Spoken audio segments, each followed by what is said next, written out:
Tell me your story. My story. Well, I'm an 18th century brazier. I do copperware, small copperware. Basically, it's a coppersmith, but a coppersmith in the 18th century made coppers. Huge cauldrons, wax melting pots, dye vats, tanner's vats, things like that. Whereas the brazier, who by the way made a noisy neighbor, made all the smaller pieces, coffee pots, chocolate pots, pans, plates, things like that. And that's what I do. That's what I do for the last 30 years. I do feel absolutely like I'm a man from the past. I'm in the wrong time frame completely.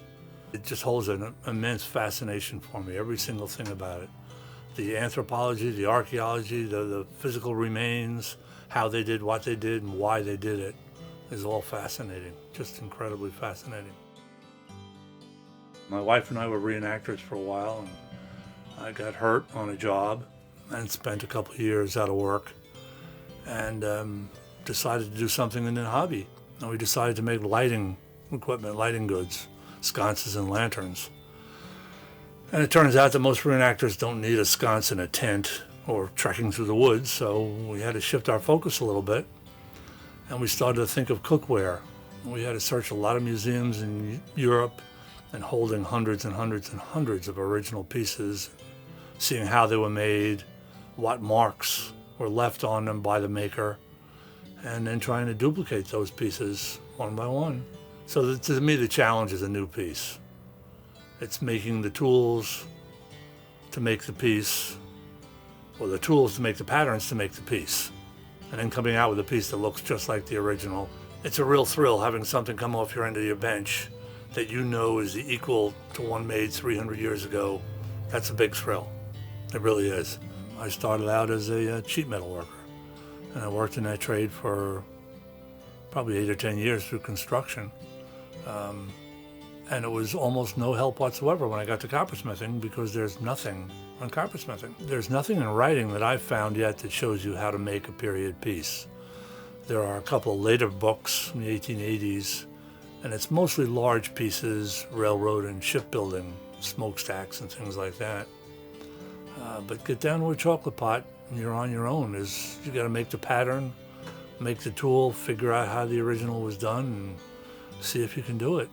The 18th century braziers and coppersmiths were all part of the Braziers and Coppersmiths Guild, and they were sworn to secrecy. The only people they could tell the secrets to were their apprentices.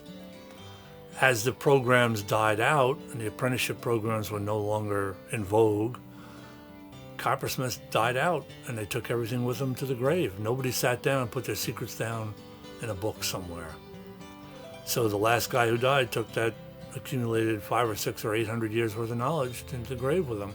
The difficult part is you want the piece to be right. You know what it takes to do it.